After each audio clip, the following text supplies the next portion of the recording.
If you like this show, check out my other show, Somewhere Sinister. Each season, we take you to a different location where we tell sinister stories that happen in that area. The first season, we covered the Pacific Northwest and stories that involved a train robbery and mysterious severed feet. In Season 2, we're going to explore some stories in the Deep South, so search Somewhere Sinister on YouTube or use the link on this channel's page. You can also listen to it in podcast form by searching for Somewhere Sinister wherever you listen to podcasts. Thanks so much. I hope you enjoy. Killeen, Texas is the town that lies right outside of Fort Hood Army Base. It was a small trading post until the beginning of World War II. Camp Hood, as it was called until 1950, was created in 1942 as a training camp to help meet war demands. Its name comes from Frank P. Killeen, who was the assistant general manager to the railroad that built a rail depot there in 1881. George Hennard didn't have much luck with women in the U.S. It happens. Some people just aren't that sociable. According to George, though, it wasn't his fault. A group of white women were conspiring to keep other women from dating him. When the government wouldn't help him stop this group of nefarious women, he decided to take matters into his own hands. This is Monsters.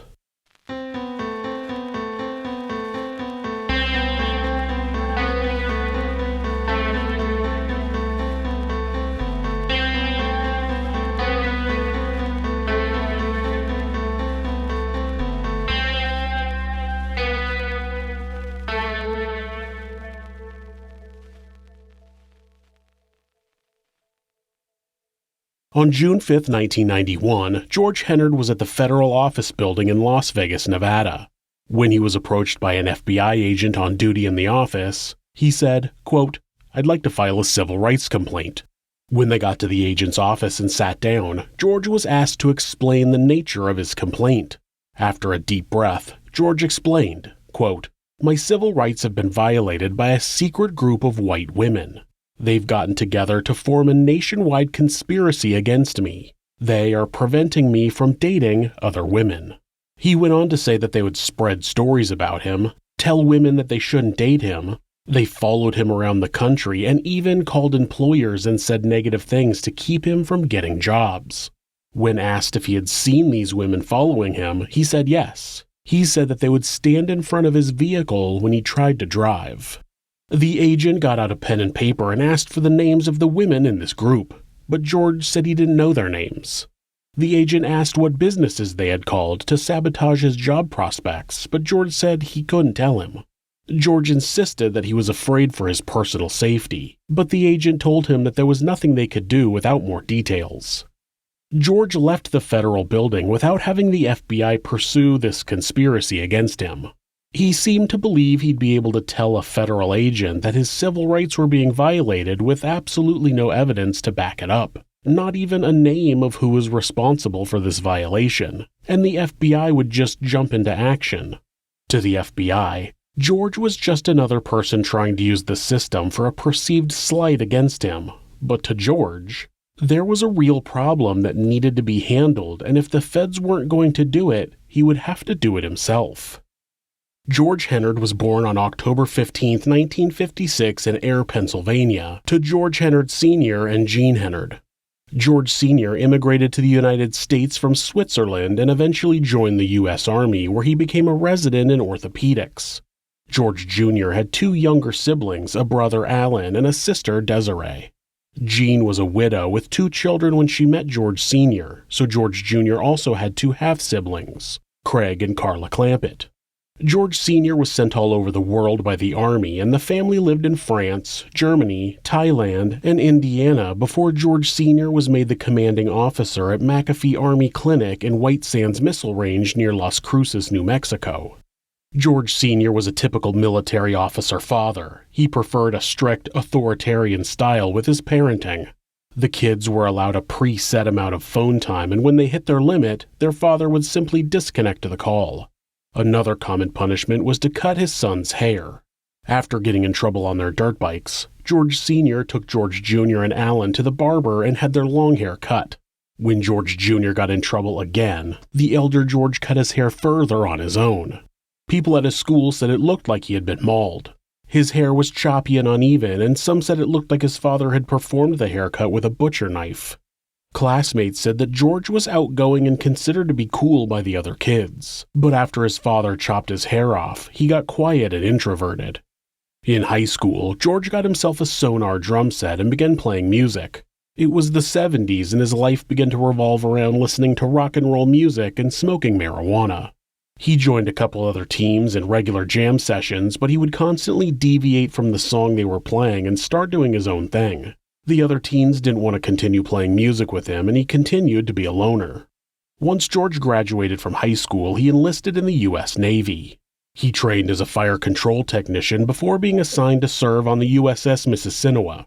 This ship was a fleet oiler that would provide fuel to other vessels along with other supplies and mail.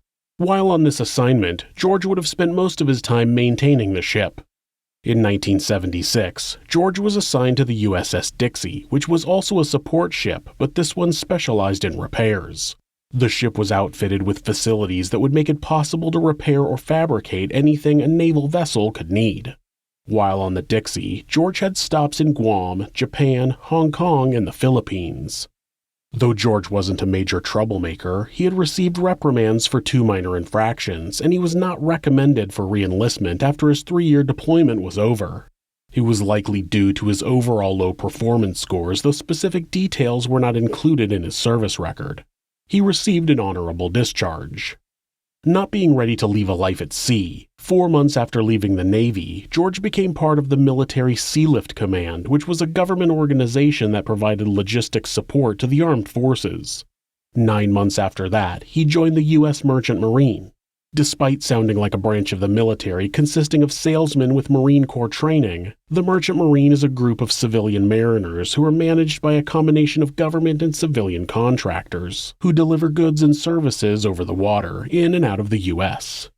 On May 20, 1982, George assaulted an African-American crew member on the ship where he worked.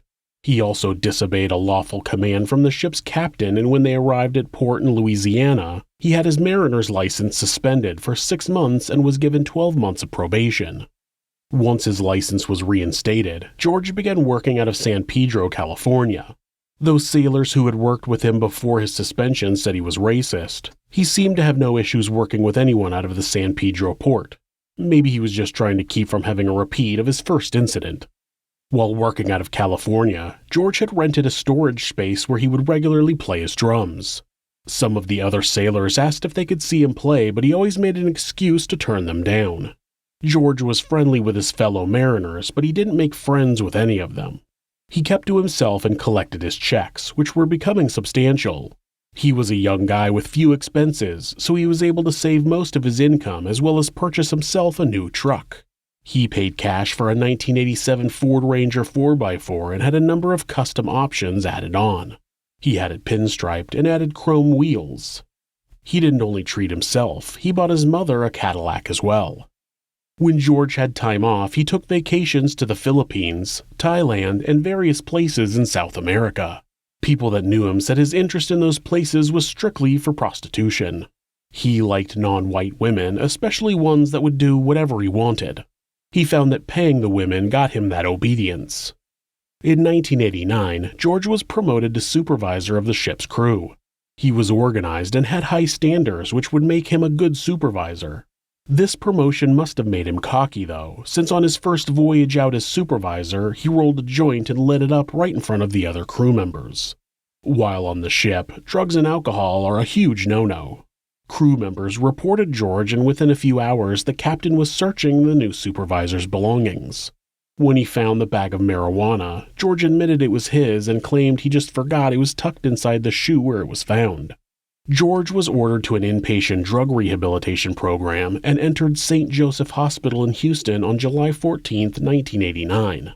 He was released 2.5 weeks later. At his final court hearing, George admitted to using drugs while on the ship and claimed that he had a choice of sailing or drugs and that he was choosing sailing. He wanted to be on the water more than anything else. Unfortunately for him, the judge followed the punishment guidelines for the U.S. code that prohibited drug use by merchant mariners, and his license was revoked permanently. As of October 17, 1989, George Hennard was no longer allowed out to sea. With no job and no prospects, George moved to an apartment in Austin, Texas, and began working odd jobs. He found an ad in the paper where a group of musicians were looking for a drummer, and he began to jam with them. They didn't mesh well with George, but they couldn't find another drummer, so they stuck it out with him for a while. By this time, George's sister Desiree had gotten married, and her husband, Jimmy Schellenbarger, offered his brother-in-law a position at his construction business. He had a job doing contract work at Ellsworth Air Force Base in Rapid City, South Dakota. The contract was just for the summer, but George could use the steady work, so he accepted. The rest of the crew was not impressed by George's work ethic. He would whine and complain anytime he had to do something he didn't want to do.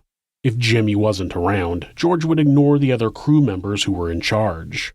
These guys knew that George would have been fired by then if he wasn't the boss's brother-in-law. Eventually, George's aggression affected Jimmy as well. One day, while on the job site, Jimmy told George to clean up a mess he had made. George ignored him.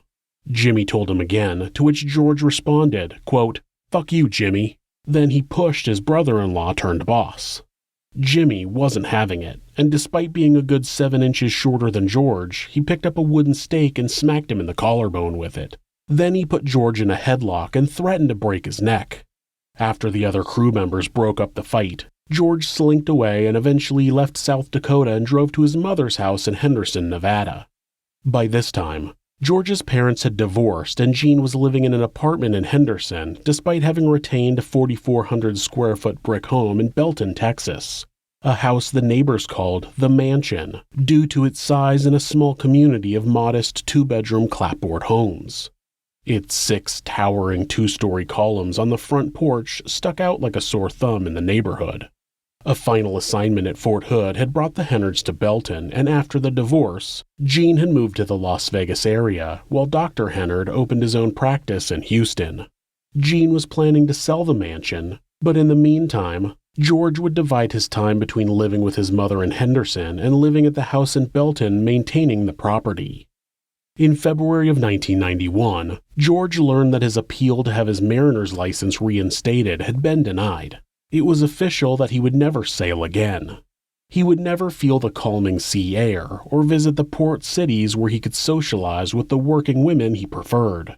Less than 2 weeks after the decision was made, George saw an ad in the newspaper for Mike's Gun House. This wasn't a brick-and-mortar gun shop. It was a guy named Mike who was licensed to sell guns out of his house in Henderson. When George arrived, he really didn't know what he wanted. He had never had an interest in guns before then. Mike suggested a Glock 17 and laid it on the coffee table for George to check out. It was surprisingly light and had a decent capacity with 17 rounds in the magazine and 1 in the chamber. George paid $420 cash for the gun and sat down to fill out the paperwork. George listed himself as unemployed on the application, and of the handful of questions it asked, he answered everything truthfully except when it asked about drug use. Despite having gone back to daily marijuana use after he completed rehab, he answered that he did not use any recreational drugs. After George left, Mike took the form to the Henderson Police Department for processing, and while there, he told the receptionist that he had a bad feeling about George.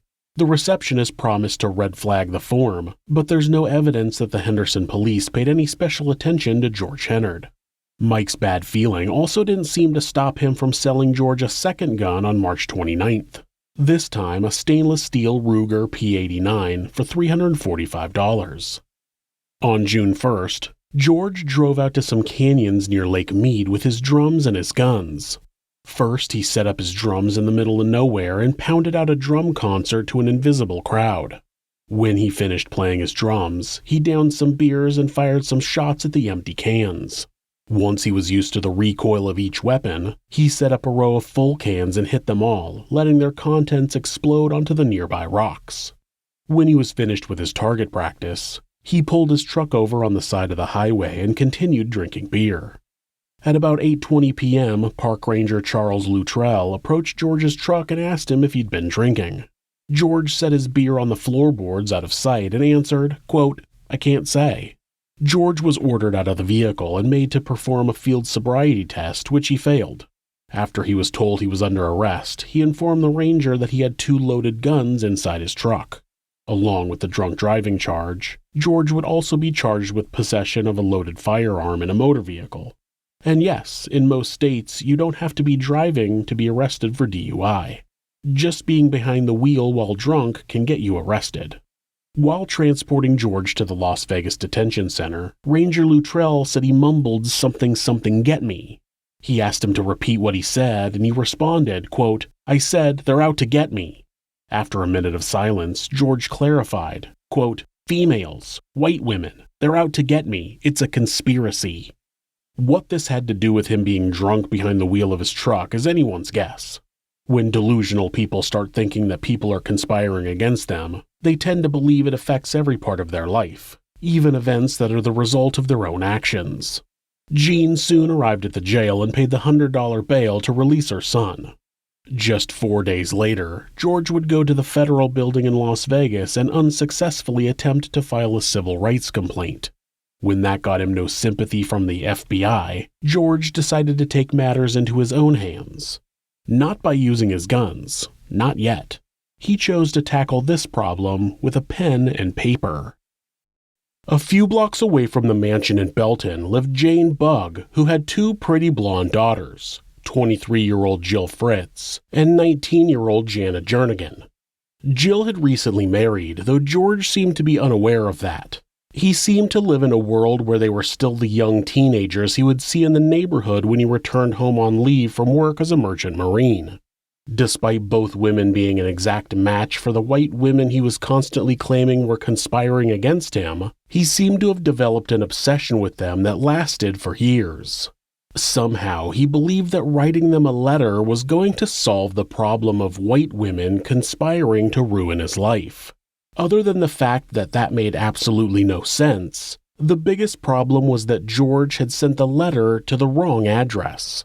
He sent it to Jane Bugg's neighbor, and he couldn't remember Jill and Jana's names, so he wrote Stacy and Robin ? And he spelt Stacy with 2 E's at the end. This thoroughly confused the neighbor's teenage daughter, whose name just happened to be Stacy, spelt with an IE at the end, but still, close enough for her to believe that the letter was addressed to her. It read, June 6, 1991. Dear Stacy and Robin ?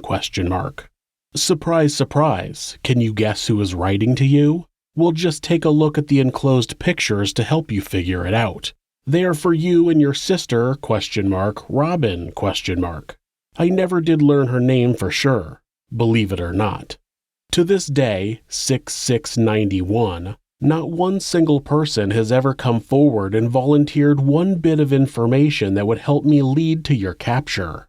One day before I left Texas to return to Las Vegas and all of its hassles, I saw in the Temple Telegram your picture and impressive accomplishments. Is your sister of the same caliber? I hope so. The thing that immediately came to my mind was that you are a senior in high school. I finally realized that the mystery of what the problem was had been, or was finally solved, after 3.5 years.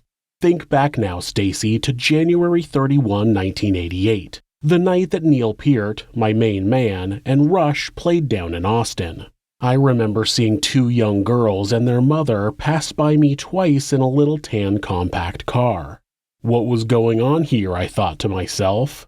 Oh God, I was looking at 2 sisters, was it? Only in just 15 to 17 years old at the time. I can promise you I had no idea of your young ages and the fact that I had just stepped into a legal twilight zone. My goodness, I must admit being truly flattered knowing I have 2 teenage groupie fans. It makes no sense. It was 5 pages, handwritten, and it just rambled on. Jill would later say that she didn't even know who George was, and Jana said she had seen him once while she and Jane drove past the mansion a few months prior. Otherwise, they had absolutely no connection to George Hennard. Neither of them were seniors in high school, and neither of them had any memory of driving by him in 1988. In the letter, he asked if they wanted to go out, and if they did, it would give him, quote, The satisfaction of someday laughing in the face of all those mostly white, treacherous female vipers from those 2 towns who tried to destroy me and my family. Then he wrote, "It's very ironic about Belton, Texas. I found the best and worst in women there. You and sister on one side, then the abundance of evil women that make up the worst of the other side. I would like to personally remind all those vipers that I have civil rights too. Just because I did hire an attorney to enforce my civil rights does not mean they have carte blanche to do what they want in violation of these rights. I will, no matter what, prevail over the female vipers in those 2 rinky-dink towns in Texas. I will prevail in the bitter end." He closed the letter by saying, "No more talk of rejection, slander, deceit, etc., etc. The truth is now in writing. Peace, sisters. Love you both. George, your fan. P.S. How about sending me your nice pictures? Ha ha ha ha ha." On the back of the last page, George wrote the address and phone number of his mother's apartment in Henderson. He waited days for a call or a letter at his mother's apartment, but it never came. Frustrated, he wanted to call Jane's house and find out why they rejected him. He wanted to know if the other white women had gotten to them too. Before he was able to lash out at the women he had become obsessed with, he checked the address and realized he had sent the letter to their neighbor. As a means of clearing up the goof, he called Jane's house and left a message on her answering machine while she was at work. Jana had gotten to the house before Jane, and when she listened to the message, she was just as confused about it as Stacy was about the letter. The message wasn't any more coherent than that letter.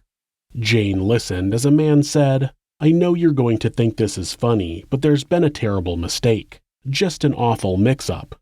There is a letter that was mailed to your next-door neighbors by mistake. We've got to set this right. It's a mess, just a mess, a mess."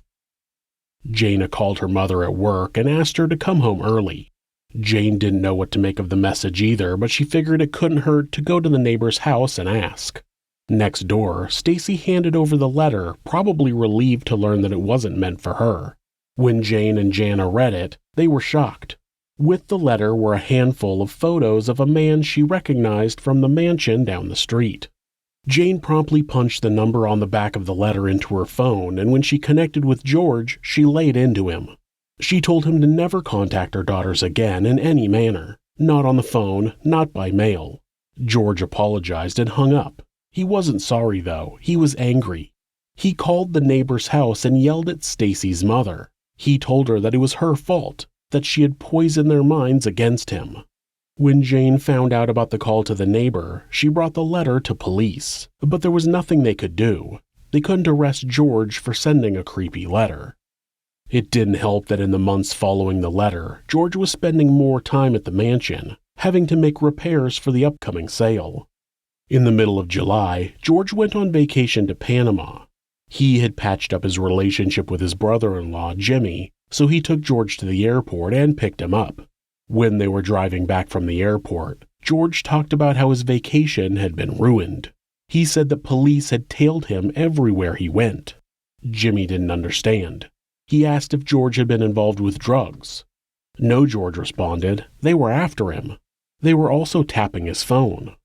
Jimmy brushed it off and tried to maintain a somewhat normal relationship with his brother-in-law, but it was short-lived. When George got back to the mansion, he realized that it had finally been put on the market. He was losing his home, which was really his mother's home, and he believed that the white women were closing their grip on his life. He had no other choice but to fight back. Every morning at about 5:30 a.m., George would go into a nearby convenience store and purchase an orange juice, a sausage and biscuit sandwich, a newspaper, and donuts. On October 16, 1991, he added a candy bar to the order. The cashier had seen George every morning, and this was the first time he bought a candy bar. When George dug in his pocket to pay for his items, he chuckled and said he didn't seem to have any money. He asked the cashier if he could stop in later and pay for it, and she agreed. It was National Bosses Day, and people were taking their bosses out to eat in the town of Killeen, less than 30 minutes west of Belton. Luby's Cafeteria was a popular destination, and people from the area were filing into the restaurant for lunch on a sunny Wednesday. At 11 a.m., George had just finished writing a letter to his sister. It read, "Desiree, enclosed is $100 to cover the water and electric bill. Do not pay the phone bill. I am responsible for it. Southwestern Bell violated my privacy rights. Therefore, they don't get paid. Don't let the people in this rotten town get to you like they done to me. Take care of yourself and be strong. Love you, Brother Jojo." Jojo was his childhood nickname. He apparently believed the phone company had tapped his phone and didn't want to pay them because of it. This was another slight against him on top of losing his mariner's license and the white women conspiring against him. At 12:39 p.m., George Hennard drove his Ford Ranger pickup through the floor-to-ceiling window of Luby's Cafeteria and into the dining area. Tables in the truck's path were smashed and customers who occupied them went flying. A waitress station was crushed and condiments splattered the hood of the truck. The patrons who weren't in the path of destruction jumped up at the sight of what must have been a horrible accident. Multiple Good Samaritans rushed to the driver's side of the pickup to find out if the driver was okay. They worried that a medical condition might have caused the driver to lose control and plow through the front of the restaurant. As people were approaching to help George, he turned off the engine and raised both pistols, firing out of both the driver's and passenger side windows. 33-year-old Tom Simmons was hit multiple times and killed. As George jumped from the driver's seat, he yelled, quote, "This is for the women of Belton." George began shooting at the closest customers, the ones who had been knocked down when the truck crashed through the window. He killed 57-year-old Patricia Carney, 48-year-old Jimmy Carruthers, and 30-year-old Sylvia King.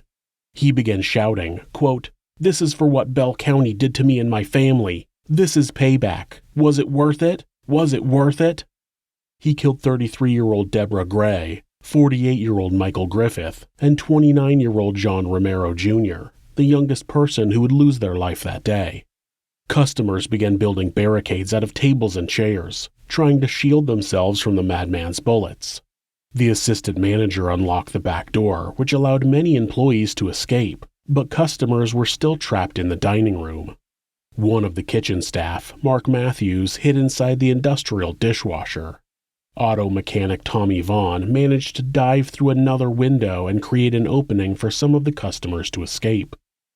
71-year-old Al Gracia was shot in the chest and was dying. Instead of running for the broken window with her daughter, 67-year-old Ursula Gracia went to her husband's side and cradled him as he gasped for air. George took the opportunity to execute the grieving woman with a bullet to the head. Killeen Police Dispatch reported the shooting over the radio at 12:40 p.m. Investigators Ken Olson and Chuck Longwell were not far from Luby's when they heard the call on the radio. They raced to the scene and were there in just a few minutes. As they snuck around the front, taking cover behind cars in the parking lot, George spotted them and opened fire. In the same parking lot was a Sheraton hotel where a group of police officers were in an auto theft training course. When they heard the commotion, they ran to their vehicles to grab their weapons and provide backup. As George turned to take aim at another patron, investigator Olson saw his opportunity and fired a shot. The bullet hit George and he retreated to the hallway that led to the bathrooms. Customers had hidden in the bathrooms and barricaded the doors. George was stuck. Investigators Olson and Longwell advanced into the restaurant's dining room and ordered George to surrender. George responded, quote, "Fuck you, I'm gonna kill more people." After exchanging more fire, George was hit 2 more times. With 1 round left in his Glock, he put the gun to his own head and pulled the trigger. George Hennard ended his rampage with a fatal bullet to his right temple. It was the day after his 35th birthday and the day before the 2nd anniversary of having his mariner's license revoked. George Hennard killed 23 people and injured 27. At the time, it was the deadliest mass shooting in the country. An investigation afterward turned up little other than evidence that George was a very disturbed man who had a profound hatred of women. Based on notes and audio recordings that he had made of all of his actions, they learned of his belief that a group of white blonde women were working to destroy his life. They also listened to the audio tape of his arrival at the federal building and his frustration after leaving the meeting with the FBI agent. Recording wasn't allowed in the agent's office, so the meeting wasn't recorded. Witnesses would later say that George seemed to prioritize shooting women when he could, calling 2 of them bitches before he shot them. Of the 23 people he murdered, 14 were women and 9 were men. George Hennard lived a life of isolation where he could only find happiness while out to sea, where very few people could interact with him. Then he only wanted women in foreign countries who he could pay to be completely obedient, and then he didn't understand why women in Belton or Killeen didn't want to date him. He couldn't recognize that he was an awful person, so he took it up a notch and became a monster. If you're the victim of domestic abuse, please reach out to someone for help. Talk to your local shelter or call the National Domestic Abuse Hotline at 1-800-799-SAFE. That's 1-800-799-7233. Or you can go to thehotline.org to chat with someone online. This website is set up so that at any time, hitting the escape key twice will take you to a Google search page. That way, if your abuser is nearby, you won't get caught seeking help. If you're having feelings of harming yourself or someone else, or even just need someone to talk to, please contact your local mental health facility, call 911, or call Mental Health America, who operate the National Suicide Prevention Hotline at 1-800-273-TALK. That's 1-800-273-8255. They're available 24 hours a day, 7 days a week. Thanks so much for letting me tell you this story. If you enjoyed it, subscribe on whatever platform you're on, hit like, rate us, or leave us a comment. You can also check out our other show, Somewhere Sinister, on YouTube or anywhere you listen to podcasts. If you'd like to support the show, check out our new merch at Teespring. The link is in the description. Thanks again, and be safe.